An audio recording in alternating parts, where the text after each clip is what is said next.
Salam dəyərli abituriyentlər və müəllimlər.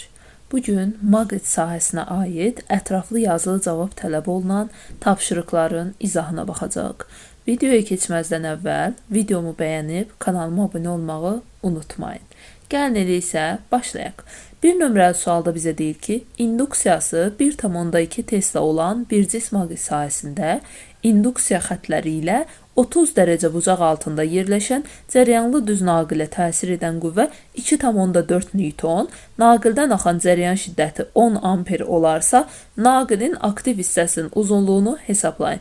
Fikir verirsinizsə, baxın, bizə B induksiyanı verib, qüvvəni verib, cəryan şiddətini verib, L istəyir və sinusu da verib. Onda mən yazaram F amper bərabərdir IBL sinus alfa. Gətirək hamısını yerinə qoyaq. L-i tapanda, deməli, L bərabər olur. F amper bölünsün BL sinus alfa. BL yox, IB sinus alfa. L-i tapdıq axı. Aha. Bərabərdir. F amper 2,4 Newton qoydum yerinə. I cəryanım 10 amper. B-mizi verib 1,2 Tesla. Sinusum da 30-da 2/1 alır. Qoyuram yerinə. Bu 1,2 ilə 2,4 gedər 2 düşər. Bu da bizə verir 0,4 metr. Yəni cavab edir 0,4 metr. Keçirəm 2 nömrəli suala. Bir cism maqnit sahəsində qüvvə xətlərinə perpendikulyar yerləşdirilmiş cəryanlı düz naqilə təsir edən amper qüvvəsinin maqnit induksiyasından asılılıq qrafiki verilmişdir. Naqilin aktiv hissəsinin uzunluğu 2 metr olarsa cəryan şiddəti. Qrafikdə amperi verib, B induksiyanı verib, L-i verib və perpendikulyar deyil, yəni perpendikulyarda sinus 1 alır, yazmayacağım. Yazıram F amper bərabər sadəcə IBL. Bu dəfə bizdən in istəyir. I bərabərdir F amper bölünsün B vurulsun L. F amperim 160'dır. B induksiyam 20'dir. L'im də 2'dir. Elə bunları da ixtisar aparsaq 4 düşər. Deməli cavab olur 4 amper. 3 nömrəli sual. Cəryanlı naqillərə bir cism maqnit sahəsi tərəfindən təsir edən qüvvələrin modullarının nisbətini hesablayın. Mən bilirəm ki, F amperin düsturundakı sinus alfa I ilə B arasında qalan bucaqdır. Birinciyə baxanda görürəm ki, I1'in perpendikulyardır, 90 dərəcədə. Onda sinusu 1 alır. Onda F1 üçün yazıram sadəcə nə? I1, B vurulsun L1. Yazdım bunu. Bu ifadə qalsın kənarda. İndi F2'də belə bir şey var. Baxın, burada belə ayranda, bura paralel proyeksiyadır. Burada onsuz qüvvə təsir göstərmir. Gəlin belə göstərək. Bura bir alfa bucağı deyək. Bunun proyeksiya ayranda bura paraleldir. Paraleldə qüvvə təsir göstərmir. Amma perpendikulyar proyeksiyada qüvvə təsir göstərir. Gəlin burada göstərək perpendikulyarını. Aha. Bu perpendikulyar proyeksiyanın uzunluğu ilə L1'in uzunluğuna bərabərdir. Deməli buradan sinus alfanı yazsam, sinus alfa bərabərdir L1'in I2, yəni L2 olan nisbətinə. Aha. İndi buradan mən yazaram yerinə. Baxın, L1 qalır yerində. L2'in yerinə 2L1 yazıram. Bunlar ixtisar gedir. Sinusa da alıram 2/1. Onda F2 üçün yazıram ki, F2 bərabərdir I2 B vurulsun L2. I2'nin yerinə I1 qoyaram. Çünki bərabərdilər. B qalır yerində. L2'min yerinə 2L1 qoyuram. Sinus alfamın da yerinə 2/1 qoyuram. Bunlar ixtisar gedir. Onda F2'ye də nə alıram? I1, B, L1. Yəni hər ikisinin ifadəsini eyni alıram. Bunları da bir-birinə bölsəm F1, F2'yə. Mənə cavabı verər 1. Yəni cavab olur 1. 4 nömrəli sual. İnduksiyası B olan bir cism maqnit sahəsində L uzunluqlu cəryanlı naqilə təsir edən amper qüvvəsi ağırlıq qüvvəsinə bərabərdir. Naqilə təsir edən əvəzləyici qüvvə nəyə bərabərdir? Mən birinci növbədə burada naqilə təsir edən amperin istiqamətini tapmalıyam. Deməli, baxıram ki, B induksiyanın nöqtədir. Nöqtə olmağı nə deməkdir? Yəni ki, B induksiyada elə tutmalıyıq ki, ovcumuza daxil olsun. X-da belə tuturduqsa, nöqtədə belə tuturam. Baxıram 4 barmağıma. Cəryan istiqamətində yönəlməlidir. Cəryan sağa doğru gedir, amma 4 barmağım yuxarı baxır. Deməli, düz tutmamışam. Əlimi çevirirəm sağa doğru. Baxın, 4 barmağım cəryan istiqamətdə yönəldi. Baş barmağım hara gedir? Aşağıya doğru yönəlir. Deməli, Amper qüvvəsi belə yönəlibdir. Və mən bilirəm ki, naqilə ağırlıq qüvvəsi hansı istiqamətdə təsir göstərir? O da aşağıya təsir göstərir, mg. Onda deməli bunlar eyni istiqamətdədirsə, əvəzləyicini tapanda mg ilə F amperi toplamalıyam. Bizə deyir ki, amper qüvvəsi ağırlığa bərabərdir.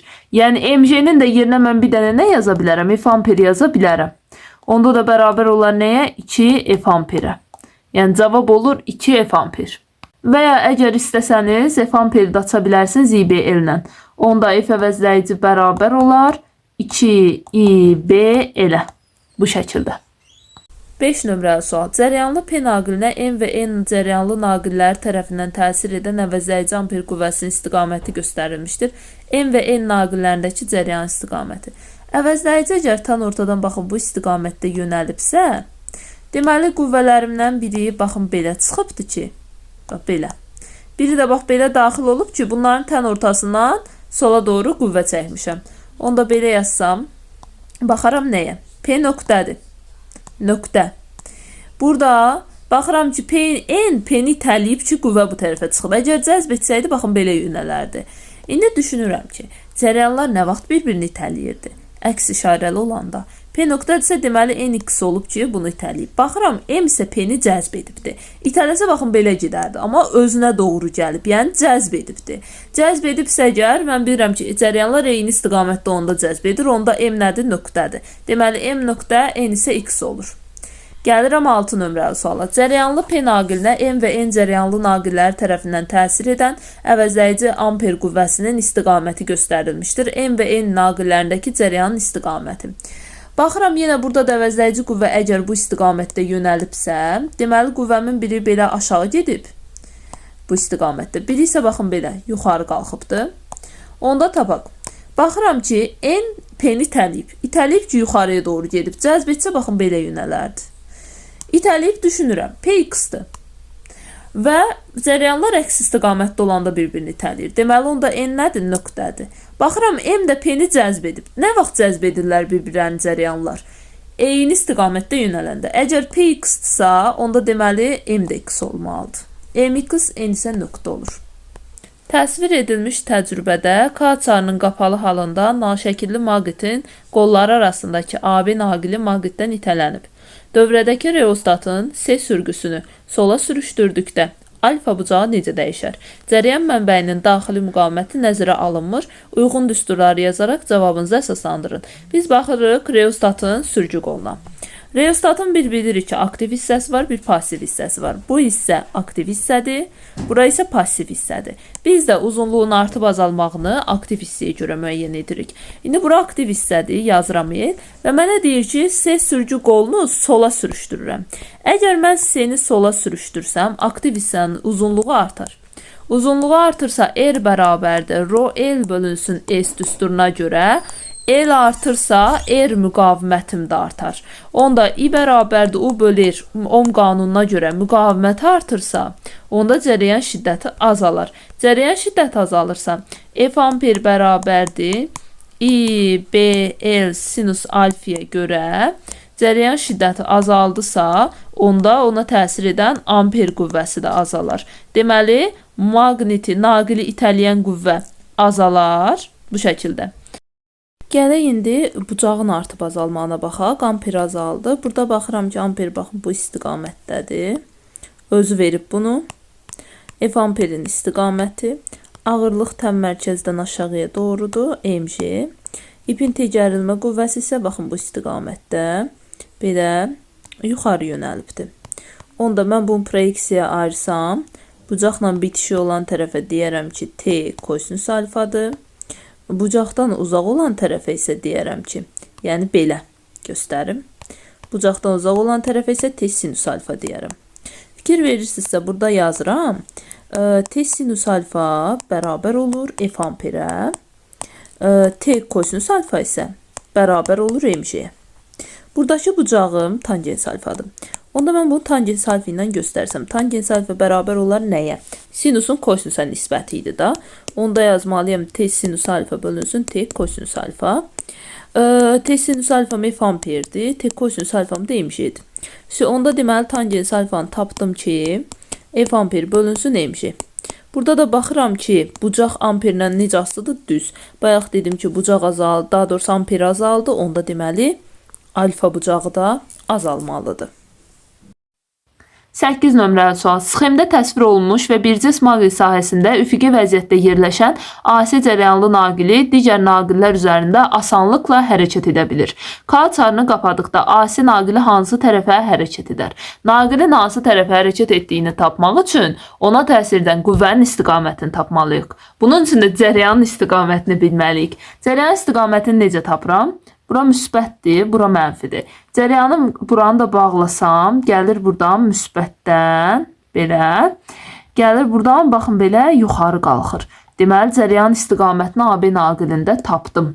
Yazıram I. Ondan sonra amper qüvvəmi tapa bilərəm sol əl qaydasından. Deməli, Bx-də x olanda nə idi? Göydən yağış yağır. Ovcumuzu elə tutmalıyıq ki, yağış ovcumuza tökülsün. Belə tuturam. Və görürəm ki, bu dəfə ovcumu düz tutmuşam. Amma 4 barmağım düz deyil. 4 barmağım sağa doğrudur, amma cərəyan yuxarı doğru olmalıdır. Onda bunu çevirirəm, baxın belə. Yuxarı çevirdim və 90 dərəcə baş barmağımı açdım. Amper hara təsir göstərir? Sola doğru. Onda bu istiqamətdə amperi göstərirəm sola doğru.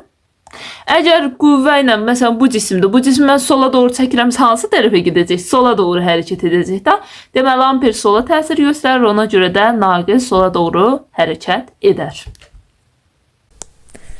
9 nömrəli sual. A nöqtəsində birinci naqil 10 milli Tesla, ikinci naqil 20 milli Tesla və üçüncü naqil 40 milli Tesla induksiyalı maqnit sahəsi yaradır. Həmin nöqtədə yekun maqnit induksiya vektorunun istiqamətini çəkin və modulunu hesablayın. Bunların hər birinin A nöqtəsində çevrəsini çəkməliyik. Birincininkini çəkək. Bu birincinin maqnit induksiyası. Sonra bu üçüncünün maqnit induksiyası. Bir dəqiqə. Belə. Bir dənə də çəkirik ikincinin maqnit induksiyasını öz ətrafında. Çevrəsini çəkək, sonra istiqamətləri göstərək. Bir dəqiqə.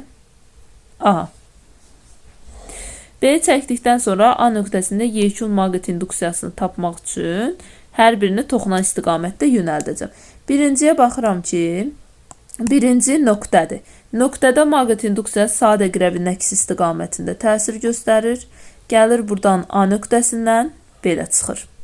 Onda birim nə qədər idi? 10 milli Teslanı buraya yazıram. Sonra ikinciyə baxıram. İkinci x-dır. X-da bilirəm ki, sadə qrəv istiqamətində fırlanırsa əgər belə. Onda A nöqtəsindən yenə belə çıxır. Toxunan istiqamətdə. İkincini də verib 20. Üçüncüyə gəlirəm. Üçüncü də x-dır. Sadə qrəv istiqamətində fırlanır. Sadə qrəv istiqamətində fırladanda isə üçüncü baxın belə aşağı düşər. 40 milli Tesla. Baxıram, bu ikisi eyni istiqamətdədir. Toplanır, sağa doğru olur 30 milli Tesla. Perpendikulyar aşağıya doğru isə olur 40 milli Tesla. Onda bunlar arasındakı bucaq 90 dərəcədir. Pifagorla yekun əvəzləyicimi tapa bilərəm, yəni B induksiya vektorumu.